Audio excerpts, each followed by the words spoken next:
There's another falsification test. Many, many are there. It's mentioned in Surah Baqarah, chapter number 2, verse number 94 and 95. There was a group of Jews who were having confrontation with the Muslims. And they say that the last home with Allah is only for us. So Allah says in Surah Baqarah, chapter 2, verse 94 and 95, that if they say the last home with Allah is only for them, so ask them to call for death. If you say that surely the last home with Allah, Akhirat, is for you, then call for death. And the verse continues, they will never call for death. Never. Only thing these Jews had to do to prove the Quran wrong was say, I want to die. So easy. Not that they had to die. Not that they had to commit suicide. Not that they had to stab themselves. Only thing they had to say is, I want to die. So easy. To prove the Quran wrong, you want to say, I want to die. 4 words, Quran will be proved wrong. Allah continues in Surah Baqarah, chapter 2, verse 95 and 96. They will never call for death, even if 1,000 years was given to them. So easy. So easy to prove the Quran wrong.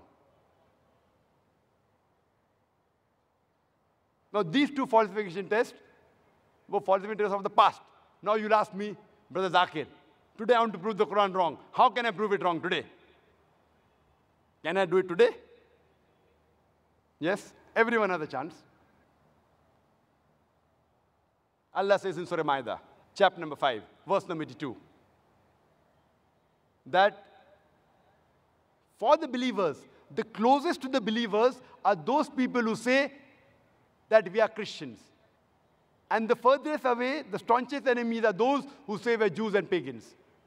The Quran says the staunchest enemies of the believers are the Jews and the pagans. And the closest to the believers are those who say we are Christians. As a whole, the Quran is talking as a whole. There are many Jews who have accepted Islam. There may be few Jews who are better than the Christians, but as a whole, the Quran says the Jews are the enemies of the Muslim as a whole. And the Christians are closer. Only thing to prove the Quran wrong, now all the Jews of the world, they get together and they plan. Okay, let's be good to the Muslim for a few years, or 2-3 years. Better than the Christians. Quran is proved wrong. So easy. All the Jews of the world get together. For 3-4 years, we'll be good to the Muslims. And then we'll say this verse of the Quran, Surah Ma'idah, chapter number 5, verse number 82, is wrong. They will never do it. They will never be able to do it. Easy. There are other falsification tests. You will say, I'm not a Jew, but I want to prove the Quran wrong. How can I prove it? Allah has given everyone a chance. Allah says in the Quran, in Surah Isra, chapter number 17, verse number 88, do they say he forged it? Try and produce a Quran like unto it. I mean, do you say the Quran is forged? Try and produce a Quran like it. The same challenge is repeated in Surah Tur, chapter number 52, verse number 34. Allah challenges that try and produce a Quran like it, and you'll never be able to do it. Even if all the jinns and the humankind gather together, they will never be able to produce the like of the Quran without the help of Allah. It's a challenge. Now Allah makes the challenge easier. Allah says in Surah Hud, chapter number 11, verse number 13, do they say he forged it? Produce 10 surahs forged like unto it. Not the whole Quran. Difficult? Forget it. That challenge is difficult. Produce 10 surahs like the Quran. And call forth for help anyone besides Allah. And you'll never be able to do it. Allah makes the challenge easier, much easier. In Surah Yunus, chapter number 10, verse number 38. Do they say he forged it? Produce 1 surah like it. 1. Not the whole Quran, not 10 surah, 1 surah like it. And call forth for help anyone who you want besides Allah, and you'll not be able to do it. No response. Now Allah makes the test much easier. Allah says in Surah Baqarah, chapter number 2, verse number 23 and 24.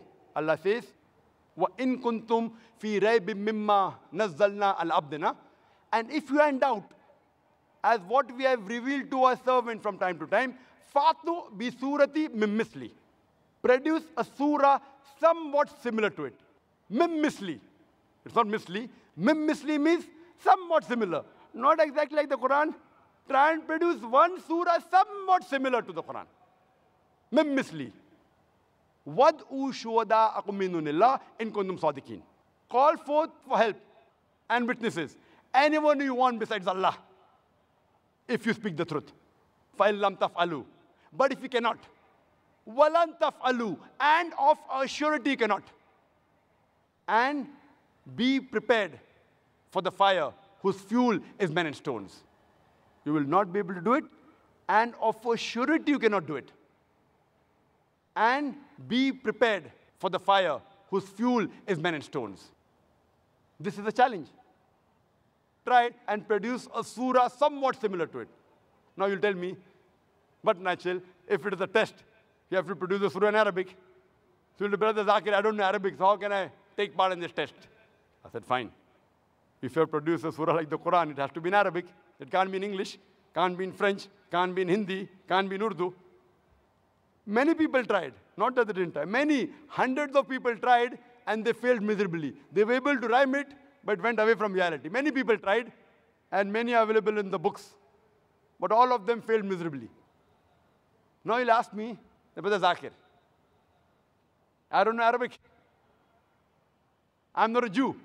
How can I try and prove the Quran wrong? There are many falsification tests.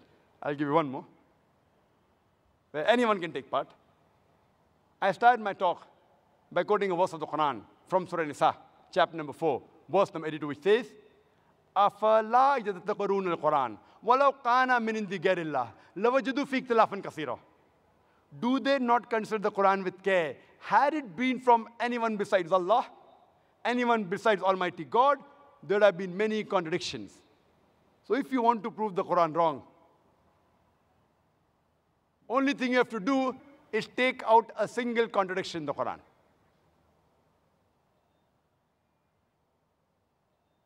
If anyone takes out a single contradiction in the Quran will be proved wrong. Not that people did not try. Many people tried. You go on the internet, you will find 1,000 contradictions. But all of them, either out of context, or mistranslation, or illogical. So this is called as a falsification test. So Quran shows us a way how to prove itself wrong. If you think it's not from God, you want to prove it wrong, try it. Take out a single contradiction, the Quran will be proved wrong. This is called as the falsification test. Anyone who believes in God will immediately agree, if he is unbiased with what I've said in the last 1 hour, he'll have to agree that the Quran is from God. But what about a person who does not believe in God himself? If a person does not believe in God, where is the question of Quran being a word of God? So now, we have dealt with the majority of the people, but yet there is a large percentage who are atheists, who do not believe in God himself. How do we deal with them? When I meet an atheist, and if he says that he does not believe in God, the first thing I do is I congratulate that atheist. Now you may wonder that why is Zakir congratulating an atheist? The reason I'm congratulating him is because most of the human beings, they are doing blind belief. Most of the Christians, they're Christians because their father is a Christian.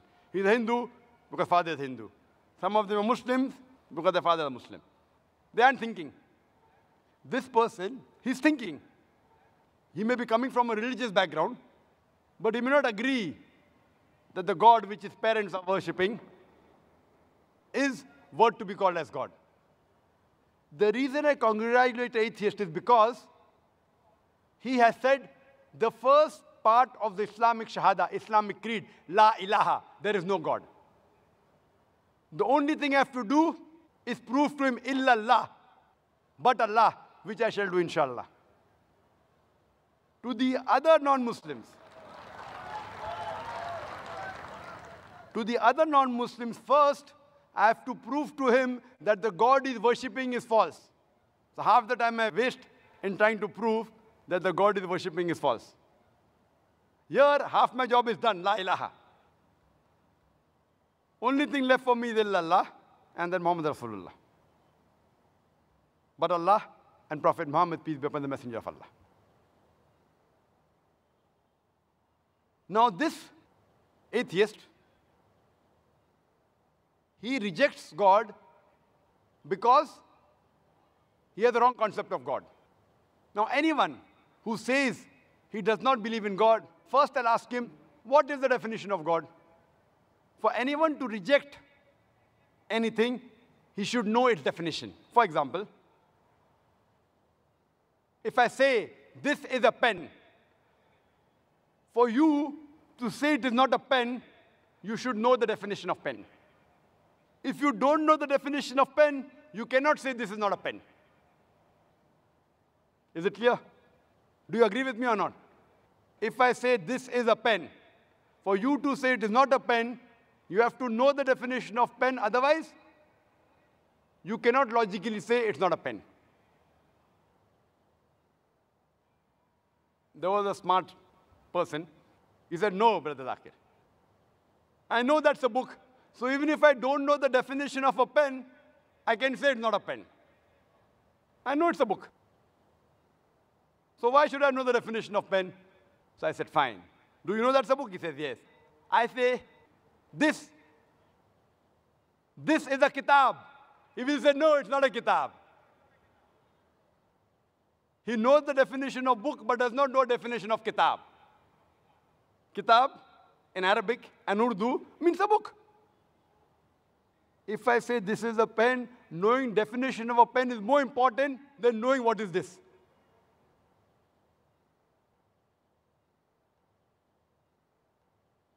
Same way, if a person says there's no God, I'll first ask him, what is the definition of God? The definition they give is when they see that a God tells a lie, a God can be defeated, the God, he can be killed. So when we hear all these stories of God telling a lie, a God can be defeated, a God can be killed, a God can die, a God requires to eat, so they reject the God. Who are they rejecting? They're rejecting the false gods, La ilaha. Similarly, someone, if he believes that Islam is a religion of terrorism, Islam is a merciless religion, Islam is an unscientific religion, Islam is a religion which does not give rights to the woman, and he rejects this Islam. I say, even I reject such Islam. Because I know that Islam is a merciful religion. Islam, it's a scientific religion. Islam has human rights. Islam has women rights. So what do? I tell him, the Islam you believe and you reject, it should be rejected, but true Islam is, then I present to him the true Islam. Similarly, when these people are rejecting the false God, we have to present to them what is the true God. And the best definition of Almighty God, of Allah subhanahu wa ta'ala, given in the Quran, is from Surah Ikhlas, chapter number 112, verse number 1 to 4, which says, Kul huwa Allahu ahad. Say, He is Allah one and only. Allahu samad. Allah, the absolute and eternal. Lam yalid walam yulad. He begets not, nor is he begotten. Walam yakul lahu kufuwan ahad. There is nothing like him. This is a four-line definition of Allah subhanahu wa ta'ala. Any person saying that so-and-so person is God, if that person fits in this four-line definition, we Muslims have got no objection in accepting that person as God. The first is, Kul wallahu ahad. Says Allah one and only. Second is, Allahu samad. Allah, the absolute and eternal. Lam yalid walam yulad. He begets not, nor is he begotten. Walam yakul lahu kufuwan ahad. There is nothing like him. There are many people who say that Dajnish, he is Almighty God. Let us put this Bhagwan Dajnish to the test of Surah Ikhlas. There's a person who asked me a question at the time, that Brother Zakir, we Hindus do not believe in Bhagavan Rajneesh to be God. I never said that Hindus believe Bhagavan Rajneesh to be God. I've read the Hindu scriptures. Nowhere do the Hindu scriptures say Bhagavan Rajneesh is God. I said some human beings, some people believe Bhagavan Rajneesh to be God. Let us put this Bhagavan Rajneesh to the test of Surah Ikhlas. The first is, Qul huwallahu ahad. Says Allah one and only. Was Bhagavan Rajneesh one and only? Was he the only man who claimed divinity? There are hundreds who have claimed divinity. And in this country alone, there are thousands who have claimed that they were gods. He's not the only one. But the Rajneesh Bhakt will say, no, he is one and only, he is unique. Let's go to the next test. Allahu Samad. Allah, the absolute eternal. Was Rajneesh absolute eternal? We know from the autobiography of Rajneesh,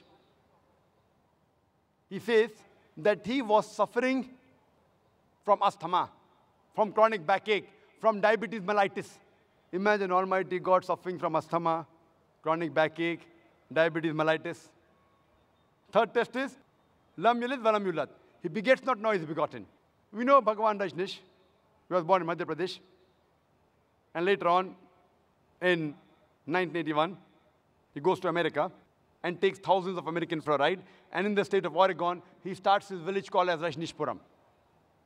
Later on, the American government, they arrest him and they put him behind bars.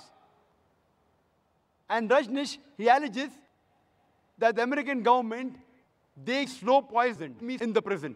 Imagine Almighty God being slow poisoned. Later on, the American government, they kick him out of the country. He comes back to India and goes back to the city of Pune, where he has a center, which is now called as Osho Commune. And when you go to the center, if you go to Samadhi, it is mentioned there on his Samadhi, Bhagavan Rajneesh, Osho, never born, never died, but visited the earth from the 11th of December, 1931 to the 19th of January, 1990. Never born, never died, but visited the earth from the 11th of December, 1931 to the 19th of January 1990. They forgot to mention on his Samadhi that he was not given visas to more than 21 countries of the world.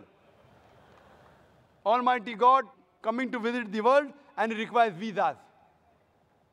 And the Archbishop of Greece said that if you don't remove Rajneesh out of this country, we'll burn his house and the house of a disciple.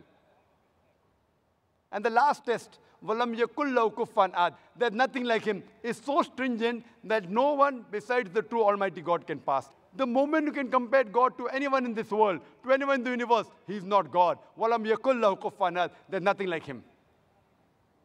Suppose someone says that Almighty God is 1,000 times stronger than Arnold Schwarzenegger. You might have heard the name of Arnold Schwarzenegger, the person who got the title Mr. World, the strongest man in the world, Mr. Universe, the strongest man in the universe. If someone says that Almighty God is 1,000 times stronger than Arnold Schwarzenegger, the moment you can compare God to anything in this world, whether it be Arnold Schwarzenegger, whether it be Dara Singh, whether it be King Kong, whether it be 1,000 times or 1,000,000 times, the moment you can compare God to anything in this world, he is not God. Walam yakullahu kuffan ahad, there's nothing like him. You know Bhagavan Rajneesh, he wore white clothes, he had a beard, he had 2 eyes like the human beings, 1 nose, 2 hands. The moment you can compare God to anything in this world, he is not God. Walam yakullahu kuffan ahad. Otherwise, Allah says in the Quran, in Surah Isra, chapter number 17, verse number 110, Qulidullah abidur rahman, ayyamatadu falal asmaul husna. Say call upon him by Allah or by Rahman. By whichever name you call upon him, to him belong the most beautiful names. You can call Allah by any name, but it should be a beautiful name. It should not conjure up a mental picture. It should be a name given by himself. And this message, besides being mentioned in Surah Isra, chapter 17, verse 110, it's also mentioned in Surah Araf, chapter number 7, verse 180, in Surah Taha, chapter number 20, verse number 8, as well as Surah Hashr, chapter 59, verse number 24, that to Allah belong the most beautiful names. Many of the atheists, they believe in science. All these arguments may not satisfy them completely. Many of the atheists, they say that science is a yardstick.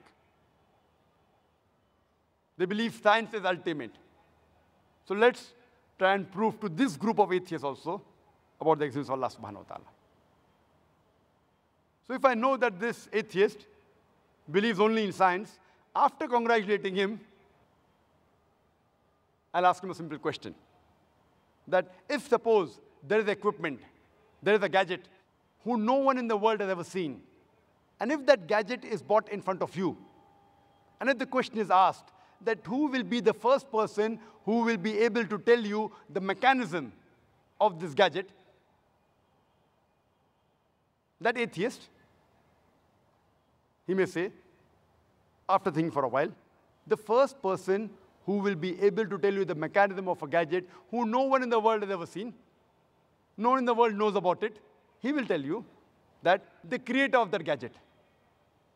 Or he may say the maker of the gadget. He may say the inventor. He may say the producer. He may say the manufacturer. Whatever he says, it will be somewhat similar. Either creator, manufacturer, producer, maker, inventor, somewhat similar. Just keep that answer at the back of your mind. The second person is the creator. If he says to somebody else, he'll come to know, or a person who does research, but that is secondary. You ask this atheist that how did our universe come into existence? So he will tell you that our universe was initially one primary nebula. Then there was a secondary separation, a Big Bang, which gave rise to galaxies, stars, moon, sun, and the earth on which we live. This he calls as the Big Bang. You ask him, when did you come to know about this creation of the universe, about the Big Bang? He will tell you about 50 years back, 40 years back. So you tell him, this thing what you're mentioning about the Big Bang is already mentioned in the Quran 1400 years ago in Surah Anbiya, chapter number 21, verse number 30, where Allah says, أَوَلَمْ يَرَ الَّذِينَ كَفَرُوا. Do not the unbelievers see أَنَّ السَّمَاوَاتِ وَالْأَرْضَ كَانَتْ رَتْقًا فَسَقْنَاهُمَا, that the heaven and the earth were joined together and we clove them asunder. What you're talking about, the Big Bang, is already mentioned in the Quran 1400 years ago. Who could have mentioned this in the Quran? So he will tell, maybe it's a fluke. Somebody wrote it. No problem. Don't argue with him. Ask him the next question. What is the shape of the earth? So he will tell you, previously the human beings thought that the world was flat. It was in 1577 when Sir Francis Drake, he sailed around the earth that he proved that the earth was spherical. You tell him that the Quran mentions in Surah Naziat, chapter number 79, verse number 30, that وَالْأَرْضَ بَعْدَ ذَلِكَ دَحَاهَا. We have made the earth egg-shaped. The Arabic word dahaha, one of its meaning is an expanse, and the earth is an expanse. The other meaning is derived from the Arabic word duya, which means an egg. And we know today that the earth is not completely round like a ball. It is flattened from the pole and bulging from the center. It is geospherical in shape. It is somewhat similar to the egg. And the Arabic word duya does not refer to a normal egg. It specifically refers to the egg of an ostrich. And if you analyze the shape of the egg of an ostrich, it is geospherical in shape. Imagine, the Quran mentioned that the earth is geospherical 1400 years ago. Who could have mentioned that? So he will tell you, your Prophet Muhammad, peace be upon him, was an intelligent man. Don't argue. Continue.